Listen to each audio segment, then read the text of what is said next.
Welcome to the Tech Blog Writer Podcast, your guide to future tech trends and innovation in a language you understand.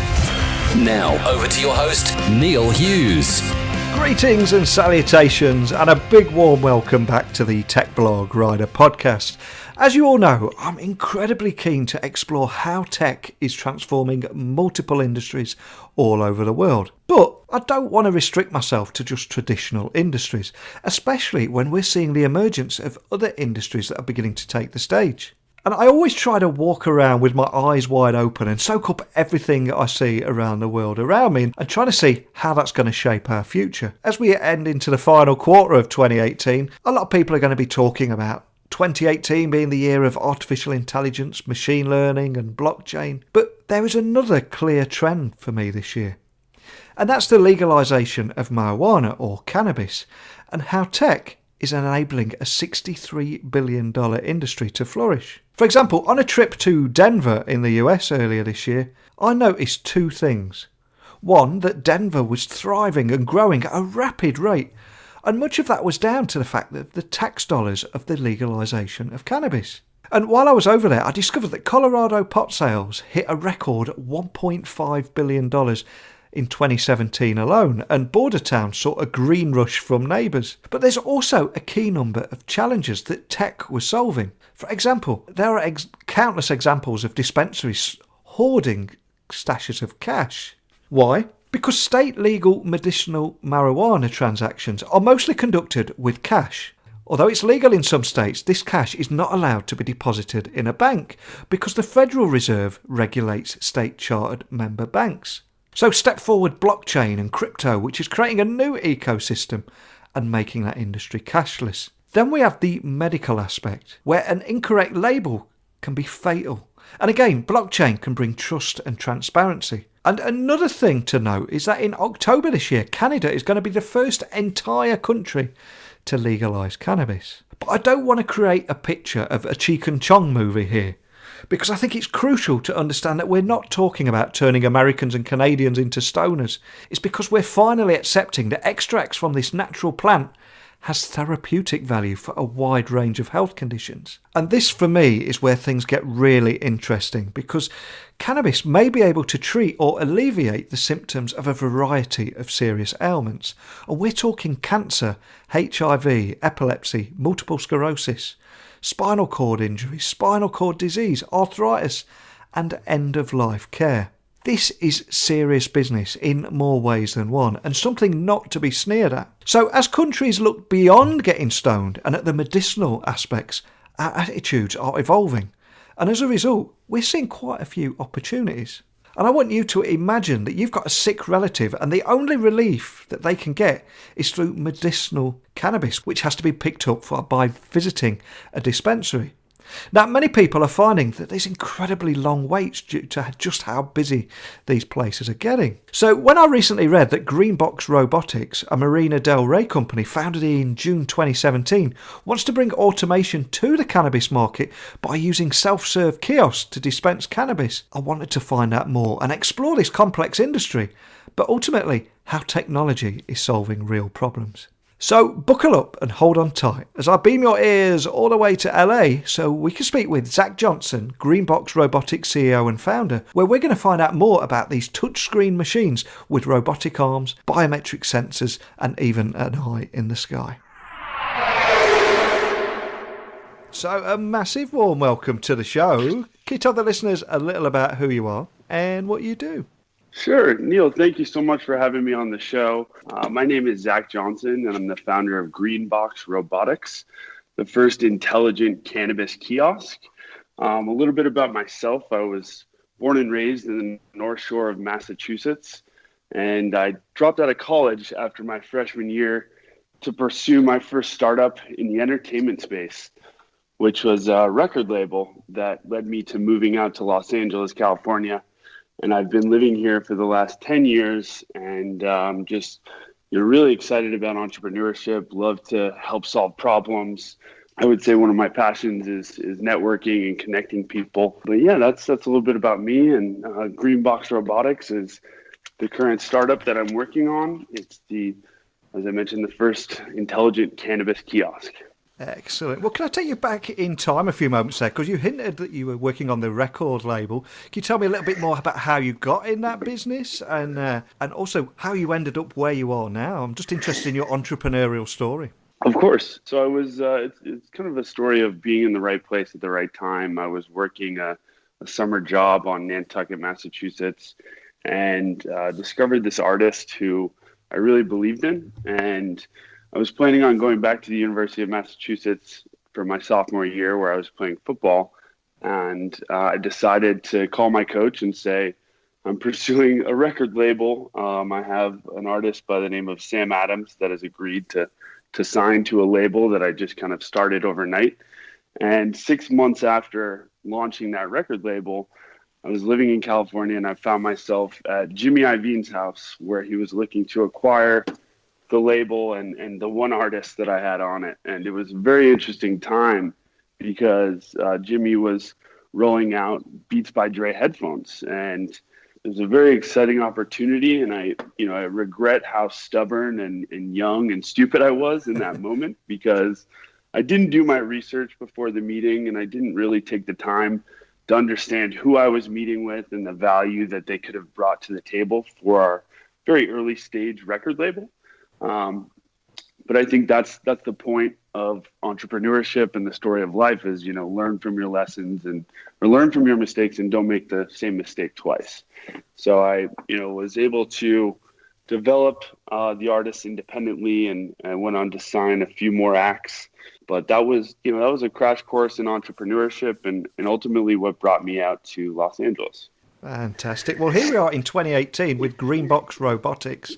So if we have anyone listening that are hearing about Greenbox Robotics for the very first time, can you just set the scene a little bit and tell them exactly what it is and what problems you're solving? Of course, Neil. So in short, Greenbox Robotics is a cannabis vending machine. We realized that with the long lines and time spent in dispensaries averaging between 20 and 30 minutes, that customers should have the option for that 2 to 3 minute transaction time.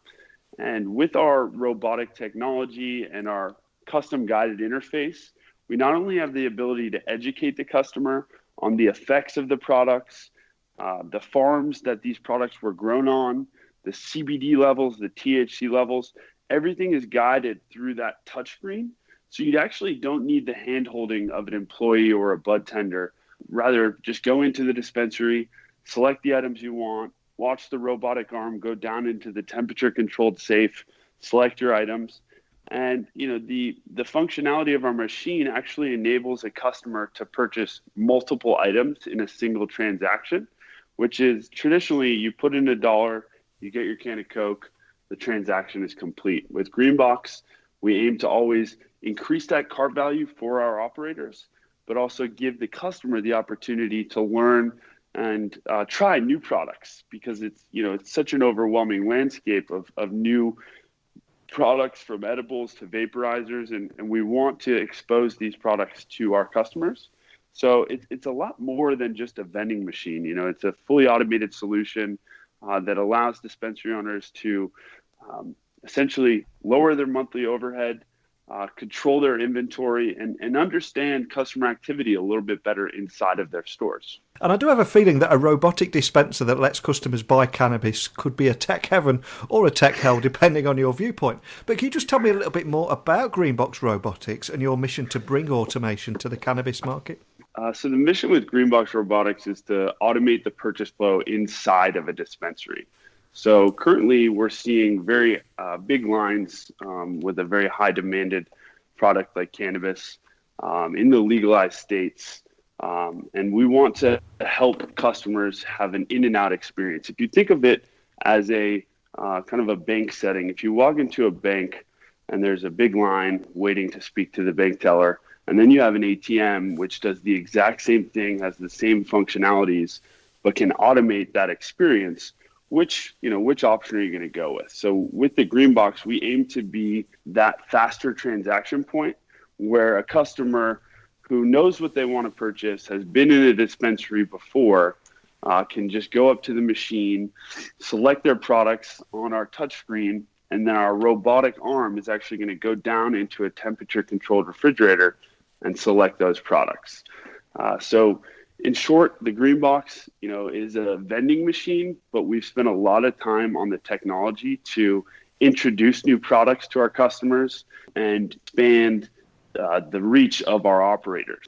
Now, of course, one of the exciting things about Greenbox Robotics is the technology behind it, because I believe these machines have biometric facial recognition, that are able to verify users. Is that right? Can you expand on that? Yes. So our initial traction for Greenbox Robotics is to have these machines living past the point of a security guard where the customer is going to show their identification card or their passport to be entering into the cannabis room where the products will live. So we won't actually have to activate our facial recognition software. But if we were to put this machine in a more public area, we're able to activate our facial recognition software, which through biometric scanning is going to confirm the age and identity of the shopper. So what they would do is essentially hold up their driver's license or passport and next to their face, and through our camera at the top, which we call the eye in the sky, we will be able to confirm in real time that that is the person that has engaged the machine. And before they're able to actually shop, we need to confirm their identity. So it's important to kind of understand the difference between our initial traction, where the machines are living past the point of a security guard, where we don't need to identify them, and if they were to live outside of a dispensary, where we would need to leverage that facial recognition software. And this is an emerging industry, but what I love about what you're doing here is you're harnessing the power of today's technology. And also love how Greenbox users have the power at their fingertips to choose their own experience, and also dispensary owners can better allocate funds as well as manage their operation. I have heard stories from my friends in the US of long waits for users, so it sounds like the solution that you've created here, everybody wins. But I'm curious, what kind of feedback have you received from people? Yeah, so the biggest thing is for me is for Greenbox to always be in beta. We want to get as much customer feedback as possible so that we're continuing to innovate our solution and provide a better experience for both the customer and the operators, which are the owners of the dispensaries. So what we've done is a great deal of testing of all ages, going through our user flow, which is our touchscreen that is going to guide you from education around the products to purchasing the products to what upsell products we can offer, and just to get a better understanding of how people react as they're going through the purchase flow. We realized that going to market, we wanted to have a very simple solution, which enabled a first-time shopper who maybe isn't as comfortable speaking to a bud tender or one of the shop owners about purchasing cannabis products. We want to give them that privacy setting. And then from the operator standpoint, we want to provide inventory management, better data collection around the customers so they can properly market back to them, as well as lower their monthly overhead. Because we realize that, with all these dispensaries opening up, you have to stay competitive. And if you're not thinking about automation, you're kind of behind the curve. Every day we leverage automation, whether it's, for me, it's ordering my Starbucks on my phone and walking in and just grabbing my coffee and kind of looking like I have special treatment at Starbucks, or, not waiting in line at the airport to print out your plane ticket. Automation is really the grease that keeps our high-paced world moving. And we think Greenbox is that great solution to provide not only satisfaction to the customer, but helping the operator succeed with their business. So if there is anybody listening that wanted to bring automation to their dispensary, or they want to be a dispensary owner, how does it work and what are the fees involved?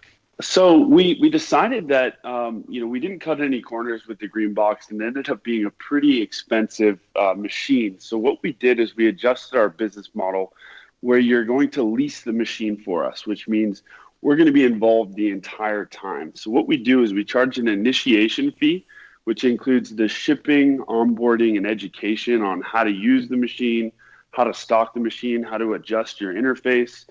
If you wanted to change the size of the items that go inside of your temperature-controlled refrigerator, which we call the safe, you would contact us. And the day that the machine arrives to your dispensary, and we've completed that education part, we start our monthly subscription. What comes with this monthly subscription is an account manager that's going to help you on adjustments of products. It's also going to involve our software updates, which we're going to be pushing every other month. And then, again, if you'd like to change anything about your bin configuration inside of the refrigerator, that is essentially a part of that monthly subscription.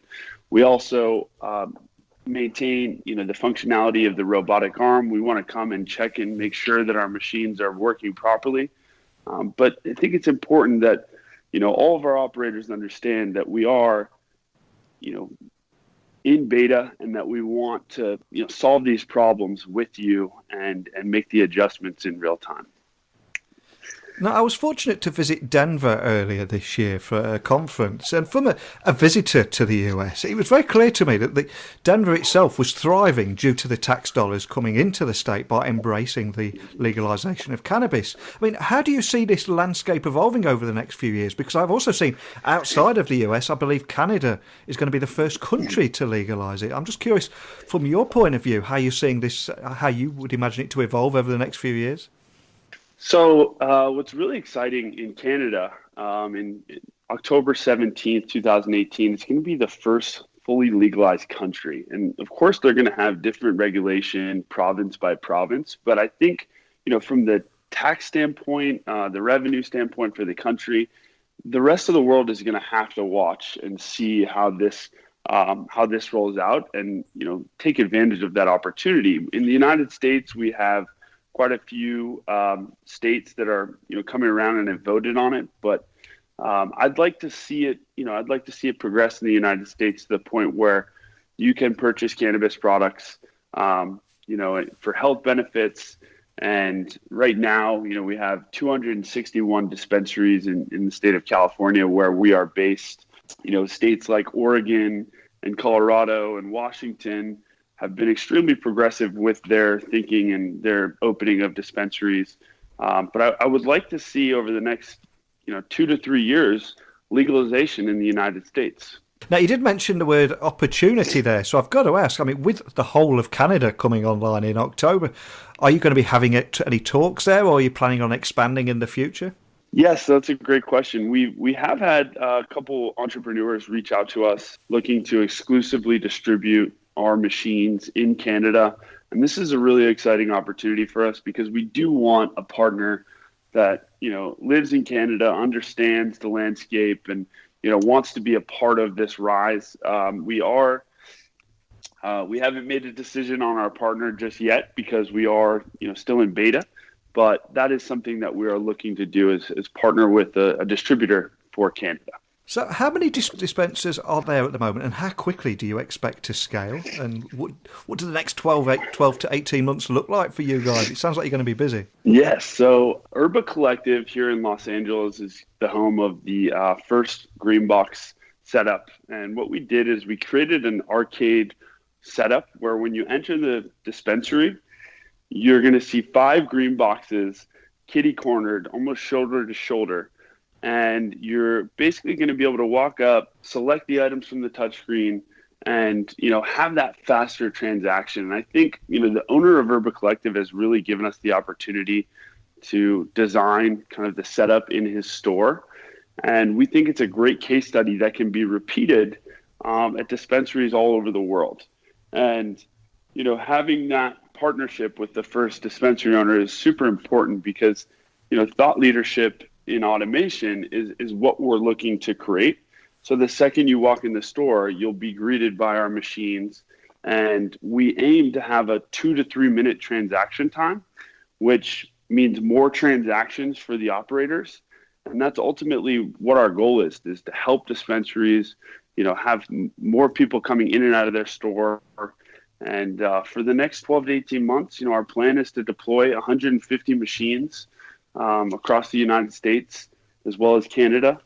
And, I'm just very excited to be kind of in this pre-launch stage that we're in. Obviously, the automation that you're providing here is incredibly exciting, but there is a lot of technology in Greenbox Robotics dispensers there. So what kind of challenge have you encountered there? Has there been any particular tech challenges that you've had to overcome? Yes. So, the biggest challenge has been kind of the different technologies communicating with one another. So when we integrated our touchscreen, we realized that language didn't speak to our robotic arm. So if a customer added, let's say, an edible to their cart, we needed to communicate that product and that bin configuration for the robotic arm. So what's really interesting and sort of a crash course for me was creating a hack between those two computer languages and allowing for the robotic arm to go select that item. We also had quite a big challenge with the add to cart functionality, because traditionally with vending machines, you'll put in $1 and you'll get your can of Coke or your bag of chips, and the transaction is complete. But with Greenbox, we want to introduce new products to our customers. And we also want our operators to always increase that cart value. So we have the add to cart functionality, which can be in the form of an Amazon cart, if you want to compare it to that, or an upsell. So if you're adding something to cart, we have the ability to not only upsell you, but essentially let you continue shopping, and you can vend up to 6 items in a single transaction. So instead of purchasing one item, going back, purchasing another, we want it to be kind of that e-commerce experience, which we think is very important for introducing new products and also giving the customer the ability to try new things. You do have a lot of entrepreneurial spirit and that fire in your belly, and you've learned so many lessons along the way. So if we do have anybody listening, your startups you've been involved with both inside and outside the tech industry. I'm sure you've got some invaluable lessons to pass on. So if we do have anybody listening at various stages of their career or their startup, or they're just starting out as an entrepreneur, is there any advice that you could pass down? So I've learned a great deal over the years, and I think it's important to take risks and be okay with, the struggle and not get discouraged, not get down. I think it's really important to learn throughout any process in business and entrepreneurship. And if you don't know, find somebody that you can learn from, somebody that can advise you on the best plan of action. I've always been one to seek out mentors who maybe know more in the specific field than I do, and I always want to ask their opinion. So it's okay to not understand something, but there is always somebody out there that can teach you and can educate you on something like that. So I think it's important to network and always feel okay to fail. You can learn a lot from failure, and it's not necessarily failure because it's part of life. You're going to be learning in anything you do. Fantastic advice. As long as you don't repeat the mistakes, of course. That's the only time it becomes a problem. But exactly. I've genuinely enjoyed having you on here today. And as the industry evolves and as Canada opens up, I'd love to get you back on here in 6 months and see how you're getting on. But before I do let you go, can I just ask that you remind the listeners of where they can reach you guys, find out more information about Greenbox Robotics, and maybe just contact you if they've got any questions about our conversation today? Of course, Neil, and thank you so much for having me on. The best way to reach us is at greenboxrobotics.com, and you can reach me directly, Zack, Z-A-C-K, at greenboxrobotics.com. I really enjoyed chatting with Zack today, both on the podcast and before we started recording, and I'm hoping that I'm going to be able to grab a beer with him when he comes to London later this year. Because essentially, Greenbox Robotics customers have automated a cumbersome process, and is actually enabling customers to select products via a touchscreen, and a robotic arm just grabs and selects that product, and then you're done. And I also like the other aspects of the tech that they're using there, because the app provides an up-to-date menu of products in the kiosk for shoppers before they even enter that dispensary. But what I do find completely baffling about the law is that the kiosks accept cash, debit cards, but they're unable to accept credit cards since cannabis is illegal at federal level, like I mentioned at the beginning of the show, because financial institutions often won't process cannabis transactions. So as a result, we're seeing blockchain and cryptos rising up to solve a problem. But I cannot help but think, why can't the powers that be begin to see sense here? It's legal for a reason, the state is thriving on the back of it, but they need to understand that refusing money at banks is causing problems, not preventing them. Trust and transparency is what is needed. So it's going to be incredibly interesting to see how Canada rolls this out, if you excuse the pun there. And I hope Zack will come on and tell us all about it in a few months and offer his expertise and insights. But what are your thoughts on today's conversation? Whether it be the medicinal use of marijuana, the tech, or even the law. I'd just love to hear what you think. Maybe you are in a state where it's legalised or you're not, or you could be located anywhere in the world. Please share your opinions by emailing me at techblogwriter@outlook.com or tweet me at Neil C. Hughes. I think we tackled a very big topic sensitively today, and we avoided sensationalising anything at all. Wouldn't the world be a better place if we all just sat down and had a sensible chat? I'll return tomorrow with a great guest from another industry, but a big thank you for tuning in today, and until next time, don't be a stranger. Thanks for listening to the Tech Blog Writer Podcast. Until next time, remember, technology is best when it brings people together.